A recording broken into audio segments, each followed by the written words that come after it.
How does God call us to treat each other and live our lives?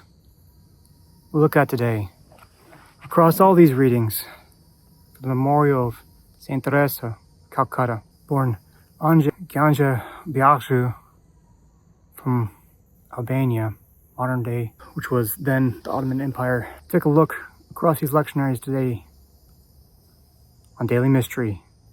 Walk with me each day as we examine these readings and become closer to God. Now, the common thread across all these readings is mercy. From the reading where we hear about how the sheep are separated from the goats, from the reading of how we will be examined, as is a story about this king, as he examines the people, as they treated those at the lowest. It says, how you treat the lowest is how you treat me. It's the same message Christ brings us, these readings. And looking upon this, it's a new message. And as we've discussed about the wineskins before, the same reading comes up about the wineskins.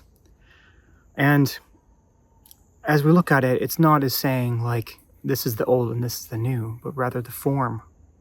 It's still wine going in wineskin. It's still the same message, but it's taking this new form. God's not replacing the old. He is bringing forth a new form, the complete message, the fulfillment of all that he's been trying to teach us over these centuries. And that is to take a look at the poorest of the poor. And this message is very well received upon a young girl traveling. She's joined the Sisters of Loretta, and she hears, or rather sees this vision that's brought to her, that tells her, calls her out to take care of the poorest of the poor. And she will be known as Mother Teresa. You see, at this time in India, and a lot of the convents, they take care of the sick within the confines of the convent, but she does something different. And as I was looking at her life, I wondered why. It's not like she was out there being bold and boisterous, making declarations. She didn't have a YouTube channel. She was on the radio. How did people find her? And that brought me to Malcolm Muggeridge. See, at this time we have the Cold War going on. We have communism on the rise. We have capitalism trying to put man on the moon. We have all this conflicts in the church. And you have this quiet woman in the middle of a poor city that's being very much investigated by media of the time. And an atheist from England who finds this woman, whether from word of mouth or recommendation or just finding her, interviews her for BBC. And this interview, although quiet at first, grows into something large in the documentary that is to follow, something about God, something for God.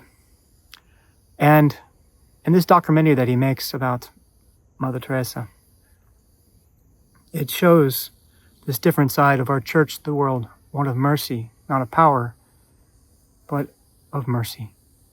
Of this woman taking care of the dying in the street, left, forgotten, abandoned, but not by God, not by this nun.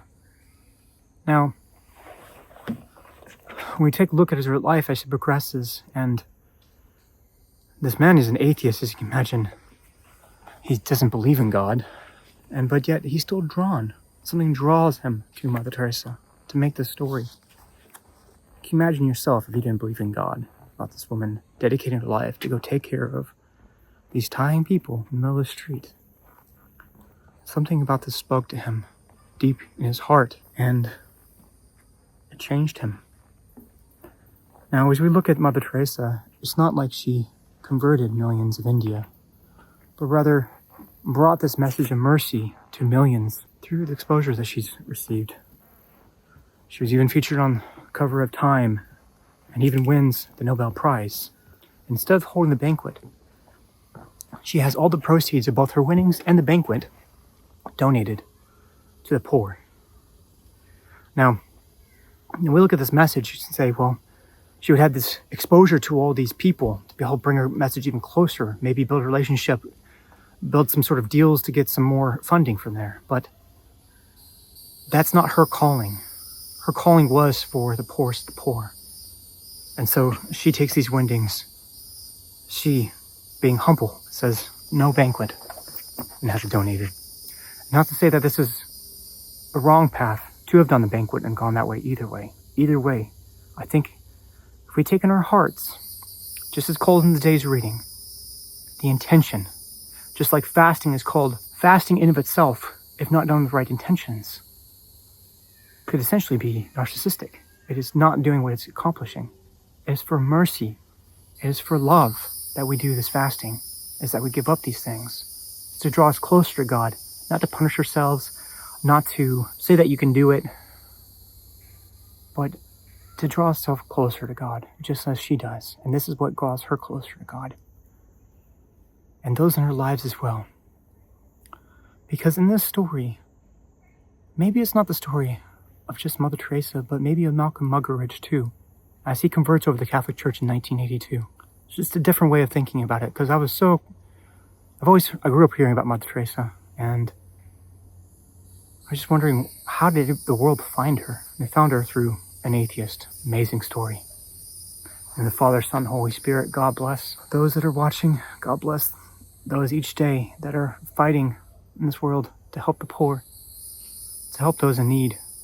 May God give them strength each and every day. The Father, Son, Holy Spirit, God bless. Peace be with you. See you tomorrow.